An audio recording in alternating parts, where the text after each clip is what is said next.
Red టీవీలో మీ వ్యాపార ప్రకటనల కోసం ఈ నంబర్ని సంప్రదించండి 6281747728. హాయ్ హలో నమస్తే, నేను మీ Gopi. Welcome back to Red TV. ఈరోజు మనతో వచ్చేసి సీనియర్ జర్నలిస్ట్ జగదేవ్ గారు ఉన్నారు. సార్ నమస్తే. సార్ నమస్తే సార్. గీతాంజలి మరణంపై షర్మిలా గారిపై పూనంకోరు గారు ఒక హాట్గా అయితే మాట్లాడారు. ఆమె మరణం పైన మీరు ఎందుకు స్పందించట్లేదు ఒక ప్రశ్న అయితే వేశారు. దీన్ని మీరు ఏమంటారు సార్? పూనం కౌర్ గారు ప్రశ్నించడం అనేది ఈ మధ్యకాలంలో నేను మళ్ళీ వింతగా చూస్తున్నా. ఎందుకంటే గతంలో పవన్ కళ్యాణ్ గారి గురించి ఎవరేం మాట్లాడినా ఏమి అన్న వ్యక్తి రీసెంట్గా వైసీపీ ప్రభుత్వాన్ని పొగుడుతూ ఎక్కడో ఎట్లాగో ట్వీట్ చేశారో కామెంట్ చేశారు అన్నట్టు చూశారు. సో ఇప్పుడు దానికి లింకప్గానే ఉన్నట్టు అనిపిస్తుంది ఇప్పుడు ఆవిడ మాట్లాడింది. అంటే షర్మిలా గారు అన్నిటికీ స్పందిస్తారు, జగన్మోహన్ రెడ్డి గారు ప్రభుత్వం మీద కూడా విమర్శిస్తున్నారు. బట్ ఈమె గీతాంజలి, ఆవిడ పేరు గీతాంజలి గారు, మన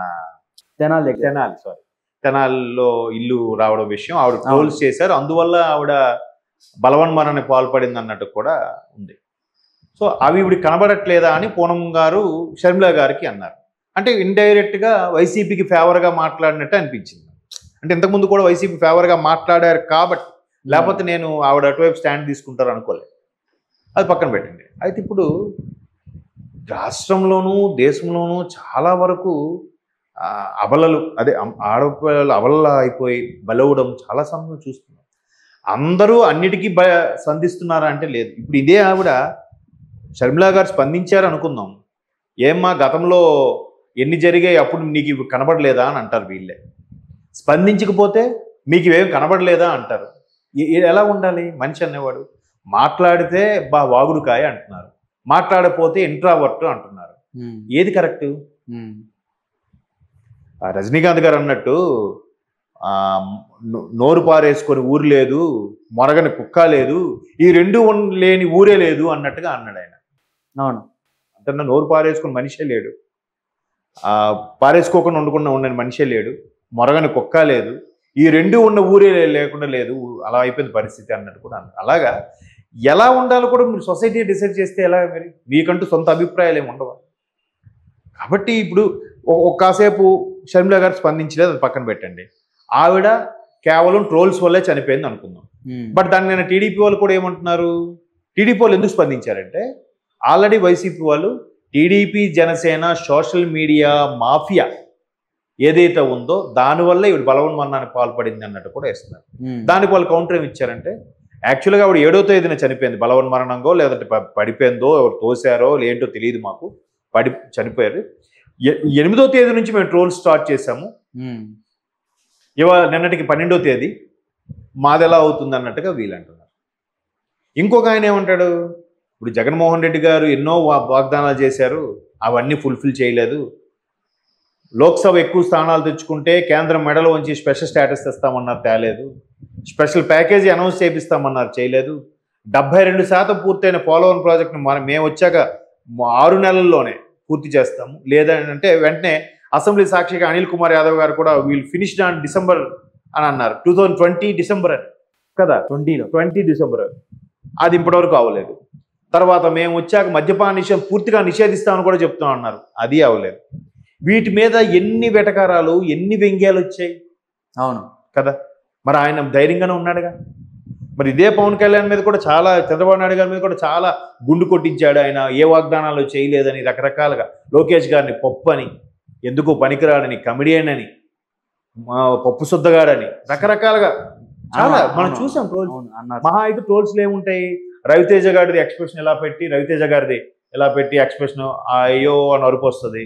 తర్వాత బ్రహ్మానందం గారు రవితేజ గారు నవ్వుకుంటున్నట్టుగా, లేకపోతే బ్రహ్మానందం మిమీస్ పెట్టి, ఇలా ప్రతి ఒక్కరు బ్రహ్మానందం, ఎంఎస్ నారాయణ, వేణుమాధవ్ ఇటువంటి మిమీస్ పెట్టి, రవితేజ గారు సార్ ఏంటి సార్ అదని అంటుంటాడు ఆయన. ఎవరైనా తప్పు మాట్లాడి దానికి కింద పెట్టి, అట్లా చాలా ట్రోల్స్ అయ్యాయి కదా. మొన్న ఈ నాయకులు వీళ్ళందరూ ఏమవ్వాలి? అంతెందుకు, ఇంతకుముందు సర్కారు బడులకి, ఆంధ్రప్రదేశ్లో సర్కారు బడుల్లో ఇంగ్లీషు బాగా నేర్చుకుంటూ మై నేమ్ ఈజ్ మేఘనా అని ఒక అమ్మాయి మాట్లాడింది. మరి ఆ అమ్మాయిని కూడా పాపం ట్రోల్స్ చేశారుగా. మరి అమ్మాయి చక్కగా చదువుకుంటున్నారుగా. ట్రోల్స్ అనేది పర్సనల్గా వెళ్ళి చేయట్లేదు కదా, అసభ్యంగా అయితే ఏం లేదు కదా, వెటకారంగా వ్యంగ్యంగా ఉంది తప్ప. ఇప్పుడు వాట్సాప్లో కూడా మెమీస్, అదే సింబల్స్, దాన్ని ఏమంటారు, పోగోసా, ఇమోజిస్, గిఫ్, తర్వాత ఈ మెమోస్ ఉంటాయి కదా. వీటిని మనం పెట్టుకొని సెలెక్ట్ చేసుకుని అందరికీ పెడుతున్నాం ఇవాళ రేపు, ప్రతి ఒక్కరిని సెలెక్ట్ చేసి చేస్తున్నాం. అదే మనోభావాలు దెబ్బతినాలి లేవే. ఎవరికే బాగా క్లోజ్ ఉన్న వాళ్ళకి వెరైటీ అన్నీ పెడుతున్నాం.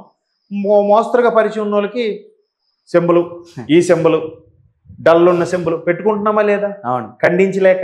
అది ఎంత పెద్దవాడైనా మన ఆఫీస్ గ్రూప్ ఉంటుంది, చాలా వాట్సాప్ ఉంటుంది. ఒకసారి మా పెద్ద తలకాయలు ఎవరైనా పెట్టారనుకోండి, వాళ్ళని ఏం ఖండించలేక ఇలా ఒక సింబల్ పెడతాం. అంటే ఏం చెప్తాం సార్ అన్నట్టుగా. కొంతమంది తల పెట్టుకున్నట్టు ఉంటుంది, కొంతమంది ఇలా ఉంటుంది. అవును, అవి దాంట్లో పర్సనల్గా ఏం లేవు కదా. పర్సనల్గా వెళ్ళి వాళ్ళని దుయ్యబట్టి అవమానంగా కరగా అయితే లేవు కదా. అవగాహన ఏం లేవు. ఇంకా నన్ను అడిగితే రోజా గారి గురించి ఎంత దారుణంగా ట్రోల్స్ చేస్తున్నారే చెప్పండి. ఆవిడ నిజంగా ఒక మహిళని ఎంత మానసిక స్థైర్యంగా ఉండాలి. ఆఖరికి ఉండబెట్టలేక ఆవిడ కళ్ళని ఏడ్చేశారు కూడా. ఆ మధ్యన ఒక టీడీపీ నేత బండారు సత్యనారాయణ గారి వ్యక్తి రాసిన కామెంట్స్, అది మరి అంత ఎక్స్ట్రీమ్కి వెళ్ళకూడదు ఎవరు కూడా. అతనైనా ఈవిడైనా ఒకరిది తప్పు ఒకరి తప్పు అని చెప్పే ఉద్దేశం కాదు. బట్ ఆవిడ ఎంత మానసిక స్థైర్యంగా ఉన్నారు. అట్లాంటి వ్యాఖ్యలు చేస్తే అది తప్పు. బట్ ఒక సాధారణ మహిళ కాబట్టి అంతకు మించి మెమేజ్ తప్ప ఎమోజీస్ తప్ప ఏముంటాయని ట్రోల్స్. సో దాన్ని మళ్ళీ కూడా రాజకీయం చేసి మా పథకాల వల్లే ఆమె లబ్ధి చేకూరింది, ఆమె మెచ్చుకుంటుంటే మీరు వారవలేక ఇలా చేశారు. జనసేన టీడీపీ మీడియా అంట. ఎందుకు ఆ రెండు కలిసి ఉన్నాయి కదా, mafia. Sorry, Janasena TDP mafia. ఇప్పుడు బీజేపీ కలిసి కూడా బీజేపీకి కూడా మాఫియా అంటారో లేదో చూడాలి. మరి వాళ్ళు ఏమంటారు, వైసీపీ వాళ్ళు వీళ్ళని ఎల్లో పచ్చ మీడియా అని అంటున్నారు. మరి వీళ్ళు ఏమంటున్నారు, వీళ్ళు ఒక రకమైన పేర్లు పెట్టారు. రకరకాలుగా ఎంతసేపు మీరు ఇది అంటే మీరు ఇది చేయడం, మీరు ఇది మాట్లాడితే ఇది మాట్లాడు, అట్లా అయిపోయింది. ఈ పూనం గౌర్ లాంటి వాళ్ళు ఏంటంటే ఉండుండి అప్పట్లో కూడా ఒక్కొక్క స్టేట్మెంట్ అవి ఇచ్చేసరికి ఇటువంటి వ్యక్తులు కొంతమంది ఒక వర్గంకే ఫేవర్గా మాట్లాడడం వల్ల ఇబ్బంది కూడా అవుతుంది. వాళ్ళ కోసం మిగతా వాళ్ళు ఆర్గ్యూ చేసుకోవడం లేదా మనలాగా ఇలాగా చర్చ చేసుకోవడం జరుగుతుంది. అనవసరంగా వాళ్ళకి హైప్ ఇవ్వకూడదని నా అభిప్రాయం. కొంతమందికి, అందరికీ కాదు. Okay sir, thank you sir.